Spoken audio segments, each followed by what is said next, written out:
welcome to another episode of I Need a Session. I'm Kim Wilson, your host. If this is your first time joining, this show is all about self-empowerment. I created a safe space for people to share their stories. I believe every human being has a story that is connected to the healing, the growth, or development of another human being. Once again, I have a wonderful show lined up for you. And 5, 4, 3, 2, hit it. Meet Robin Latimore. She started singing as a little girl for devotion at her mother's revival services and in church. It was her parents who sparked her musical interest. Currently, Robin is the lead vocalist for her band, Robin Latimore and Friends. She has shared the stage with jazz greats like Rochelle Farrell, Phil Perry, Mason Leak, Jonathan Butler, and many others. With her already hectic schedule, she is the CEO of the Robin Latimore Foundation. Its mission is to give scholarships to students with cancer who are enrolled in college with dreams of their own. There is no stopping this powerhouse as she sings on and with purpose.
Just a mention of your name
day to you. Good afternoon, everybody. Welcome to I Need a Session. I'm Kim Wilson, your host, and I am joined by powerhouse musician Robin Latimore. Hi everyone. It's so good to be here. Thanks, Kim, for having me. Well, thank you. I thank you so much for saying yes. So, to my YouTube community, usually you all are used to me being inside of the live chat. So, tonight I am actually using a third party stream to be on, so I can't see your chat. So, bear with me tonight because I know you're used to being with me. So, when I shout out your name and say, hey, type something in the chat, I need you as my fellow human being to go ahead and type something. But I do have my other phone over here to see. So we're going to go ahead and get right into it. Robin, so one of the things that caught my ear as I was putting that introduction together, you growing up doing devotional services with your mom, and your father, he had a love for contemporary jazz, and your mother had a love for inspirational music, and you kind of combined the two. Tell me about just developing that love of music growing up. Well, let's start with my mother. My mother was a musician. Her and her whole family of 11 siblings were all musicians, and she didn't do as much singing as most of her sisters did, but she played organ and piano. So when she got called into the ministry, she continued to play, write her own songs, and sing. And my brother and I, we had to do the same thing. Back then, you didn't tell your mother what you didn't want to do. You did it, or you had a new construction to your face. You know what I mean?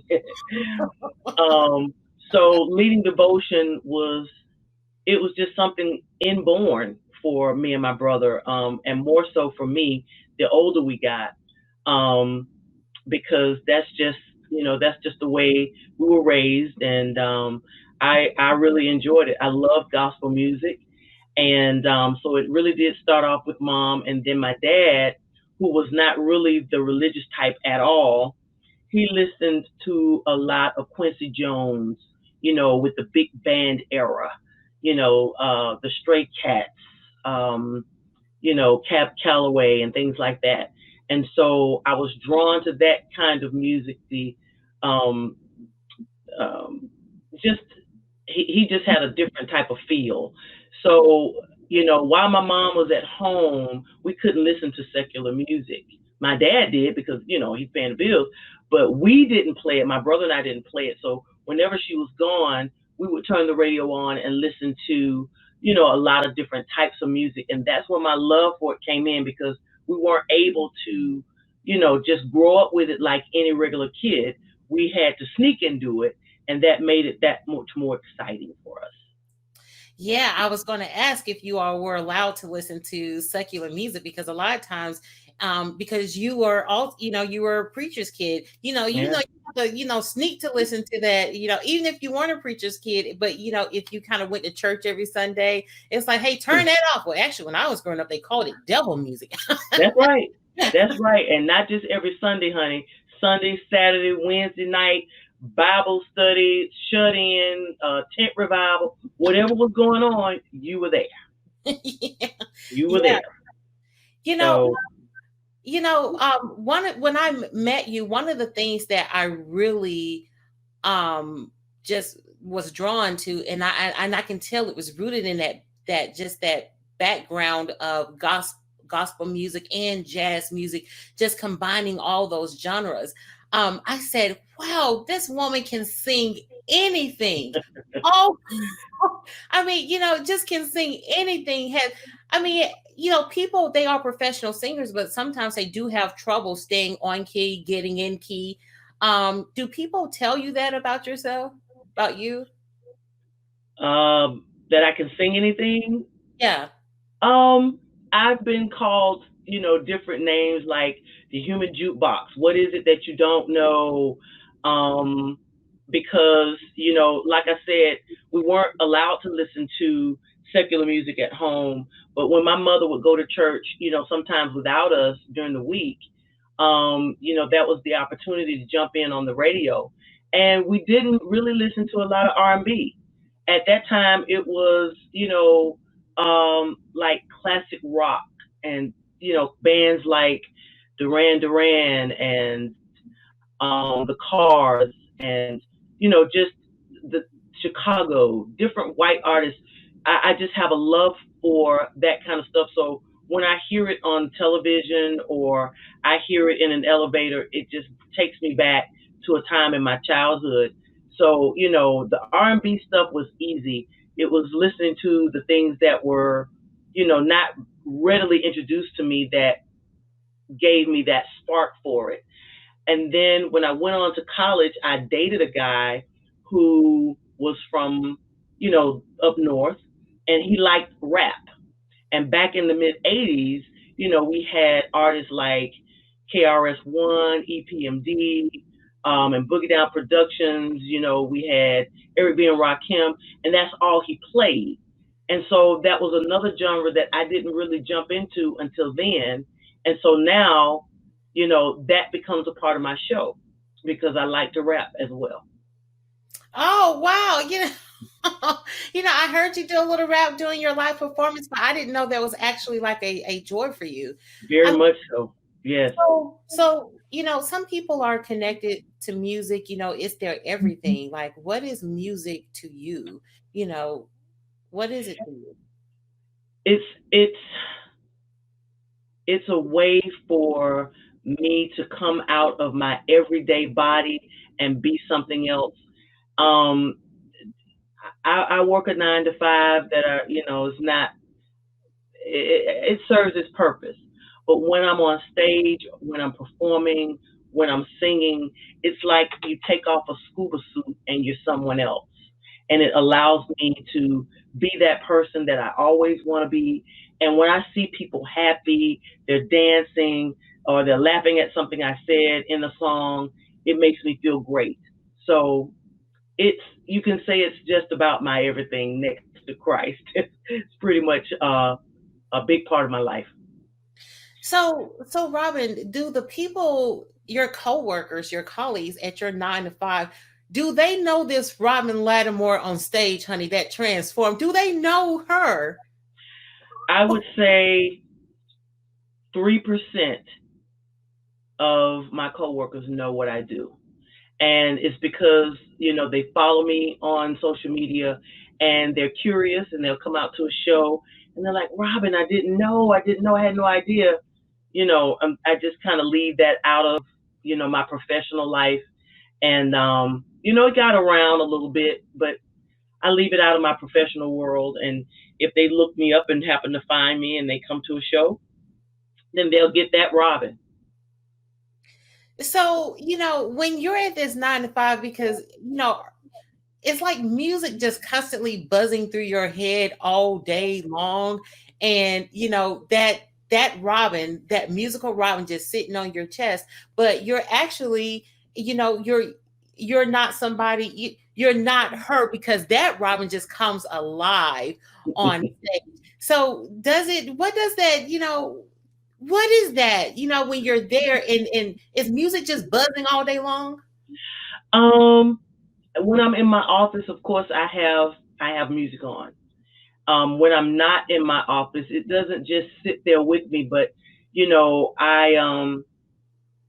I teach class to guys that are, we call them returning citizens, that have had some issues with the law. And a couple of them might know that this is what I do, and they'll bring it out in the class and they'll call me out, well, Ms. Latimore, can you do a tune or something like that? And, and I'll say, well, if I do a tune, then you're going to get an A on this test, and then, we go from there. So it's always with me. And, I can't stay away from it, but I try my best to keep it away from my 9 to 5. I just, this show is called I Need a Session. I want to make sure that the viewers get this. One of the reasons why I created this show is to have a safe space for people to share their stories, because at any given time we have 100 stories inside of us. And Sure. I want people to be able to hear something, whether it's a word or term, and say, ah, whether it contributes to your education, your growth, your development. So I just heard something that I never heard before: returning citizens. Yes. So I want to go right there because um, take me inside of the world of what it's like to work with returning citizens.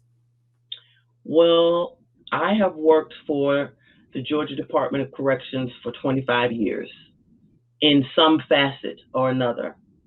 And right now, as I'm moving more toward retirement, I like to spend my time teaching them things that they wouldn't ordinarily know, or they need a refresher on how to do things, how to get a job, how to use etiquette when you're out, how to tie a tie. You would just be surprised.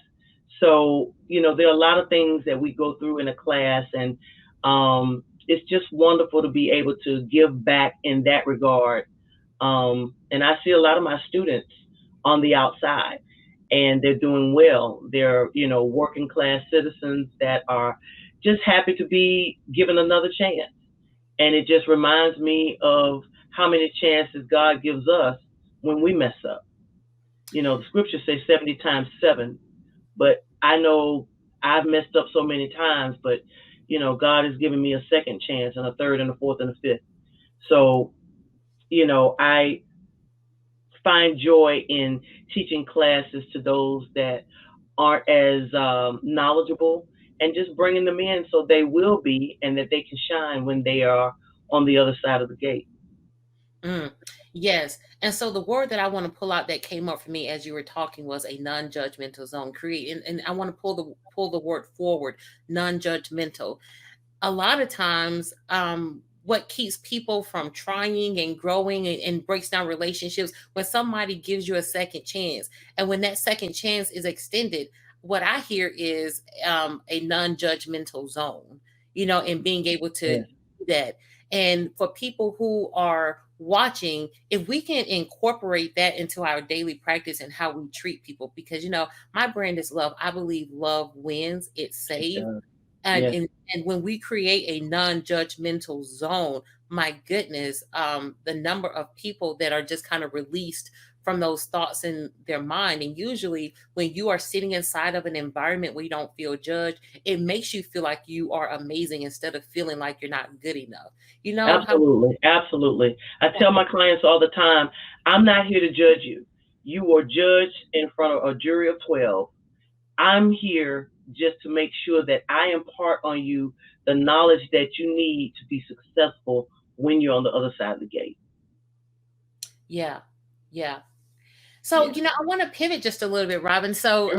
I do know that, you are a singer. You have a band called Robin Latimore and Friends. You are the lead vocalist. Yes. Okay. How did you even put that band together? Hmm. That's funny. Let's see. Well, to be honest with you, I stayed in Middle Georgia for quite some time after I graduated college, and I was singing in some bands down there. And then I moved back here to Atlanta, which is my home, and I just started, singing kind of open mic, and then a couple of bands picked me up, and then I sat around and I listened to other musicians play at different gigs, and I would ask this one and this one and this one, would you do a wedding with me? Would you do a corporate event with me? And we kind of got a rapport, and we loved each other. We respected each other's gifts, and that's how it started, and that's how it's been going all these years. Now, I still interchange musicians as they are not available or available. I still have, a pool of musicians I can pull from, but for the most part, the band that you saw at St. James that day are my core guys that I go to. Sometimes it's hard to get all of them at one time, because before the pandemic, they're traveling with different people. You know, I mean, they play for folks. Will Downing, Anita Baker. I mean, they're gone. So it's hard for me to have them all at one time. But when I do, it makes me happy because I know they know me well enough to be able to read they read my body. They know when I'm ready to quit and go to another song. I don't have to, they know me. So we've been getting along for years now. Yeah. Yeah. I know you do quite a few things, even, I guess before the pandemic hit, just being Mhm. one of the lead singers, or I may have that wrong, the lead singer at the Ritz Carlton. Mm. Um, that was one of your opportunities. Yeah. Yes, I have been singing for a lot of their signature brunches for the last 8, 9 years. That started with me doing a gig there in one of their ballrooms, and the house band that used to play in the restaurant upstairs in the bar, they came down, they heard me, and they said, "Hey, would you like to come and sing with us?" And I did a couple of nights a week, and then the Ritz has a has signature brunches: Mother's Day, Easter, Thanksgiving, and Christmas. And so they have this big to do down in their huge ballroom, and they require straight ahead jazz there. So no R&B, um, nothing like that. It's just nice, calm, straight ahead jazz, and I Yeah. love it. I love it. Really. So, and I do know, and that's where I saw you at this venue called St. James in Yes, Atlanta. So you host the gospel jazz brunch on Sundays. yes, Yeah. yes. So if Um, go Go ahead. ahead, honey. Go. Yeah. You go ahead. Tell just how do you enjoy that gig? Just hanging out on Sundays doing the jazz brunch. I absolutely love it. I love it. Um, the St. James's and I go back to when they first opened, and they were booking me, on the weekends and whatnot, and that was great. And so when the pandemic hit, everything kind of, shut down for a minute. But this was an opportunity. They reached out to me about hosting and bringing in the acts for the Sunday brunch because whoever comes in on those Sundays has to understand a little bit about gospel as well as R&B. We call it gospel jazz, but it's not really jazz. Just like you'll hear something about a jazz festival, but they're not really playing jazz; they're playing R&B. If you really got the jazz that you think you're getting, you probably wouldn't be too well up on it because jazz is a whole nother beast. And so the people that I've solicited to help with these Sunday brunches, they are well versed in jazz. I'm sorry, R&B, as well as gospel. Hmm. Yeah. So, you got your 9 to 5, you do your gigs on the weekend, and all of that, you still have time, to be the CEO of a nonprofit organization. You are the founder of the Robin Latimore Foundation. Tell me a little bit more about that, because when I heard its mission, it just kind of tugged at my heart right away. Well, I appreciate that. I started this foundation about 8 years ago. One of my college friends had a daughter who she's a very smart young lady, but because of all of the classes she was missing due to treatments, she didn't get a scholarship. And I thought that was just really messed up because, like I said, she was a very, very smart young lady. So I figured, let me come up with something to do to give back, um, and to show these kids in this age range, because a lot of other foundations don't deal with kids past a certain age in their teens. I wanted to be able to do that. So I traveled. I went to her school. My very first scholarship recipient. Her name was Alexis. Alexis passed away about 3 years ago, but Mhm. nonetheless, she got the scholarship, and she was in high school then. She was in remission when she got to college. She did fantastically well. She kept a 3.8 on a 4-point scale. She was in her senior year and going into working on her master's, and then it came back aggressively. Mm. And about 5 months later, she was gone. But I've been doing that, like I said, for the last 8 years. The kids don't necessarily have to have it if their caregiver or their parent or guardian has it and they need some financial help. That's what we're there for.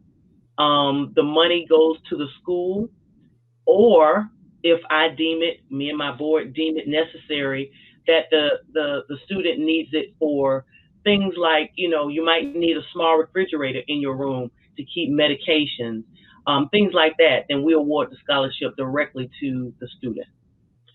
We also do lunch and learns around the city, and I have doctors that I have pinned to assist me.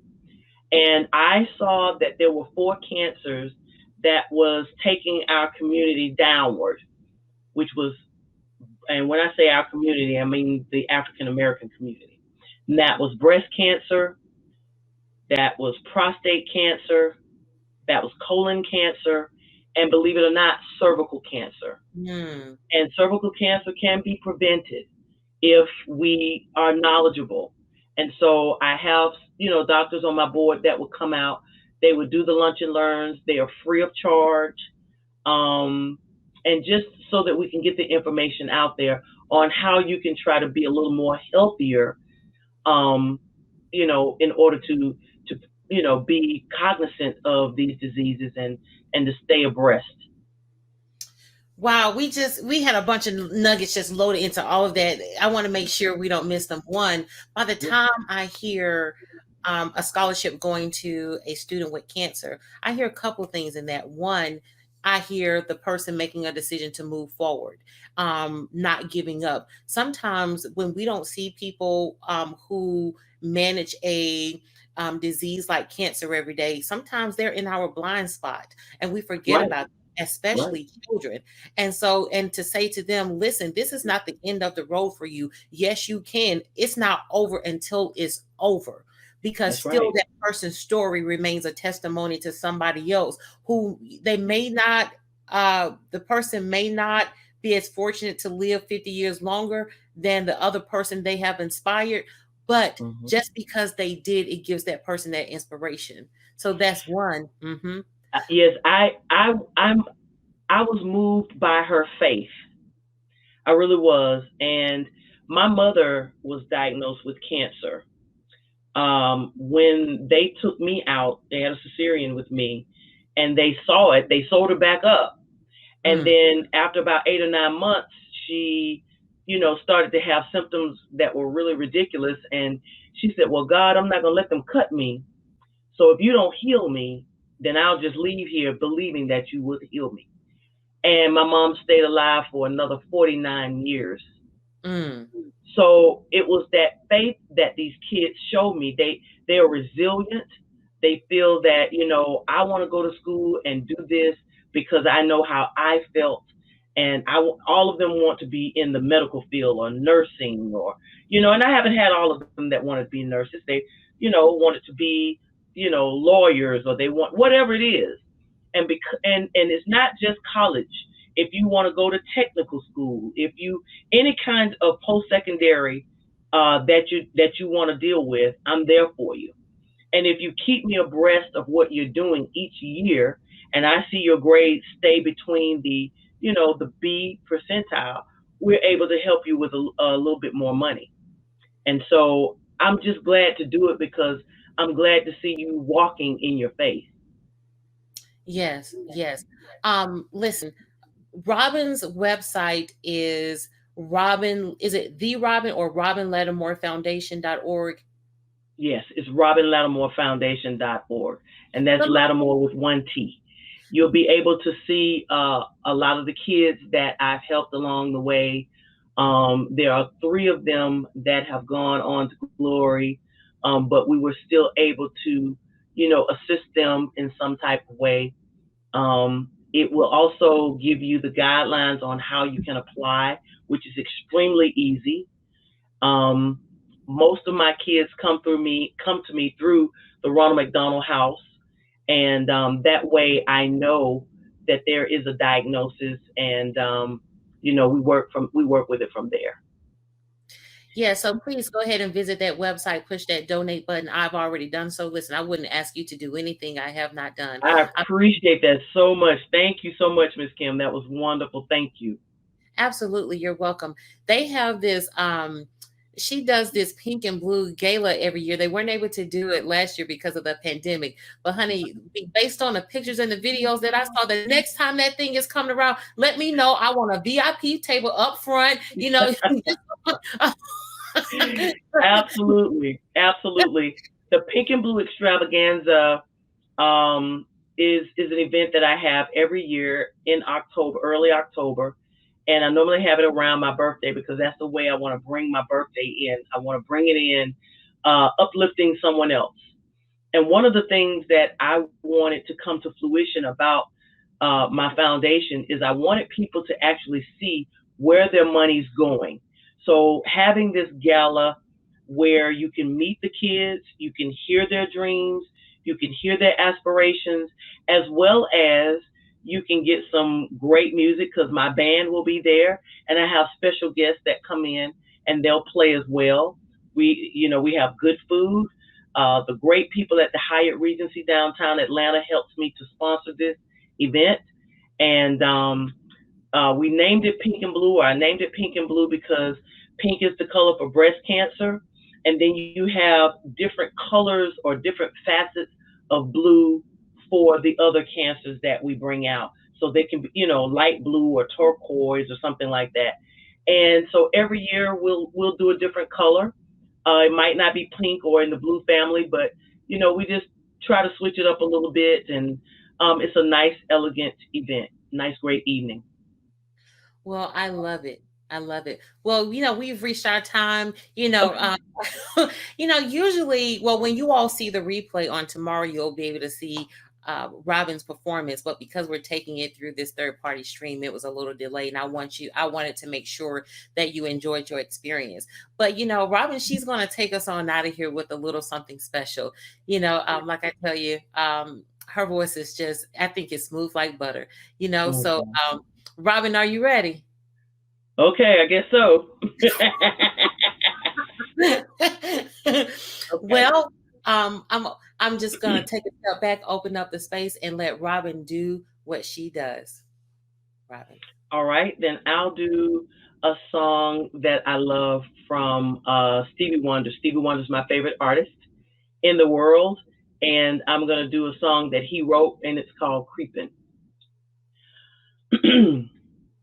I can hear you sighing, say you'll stay beside me.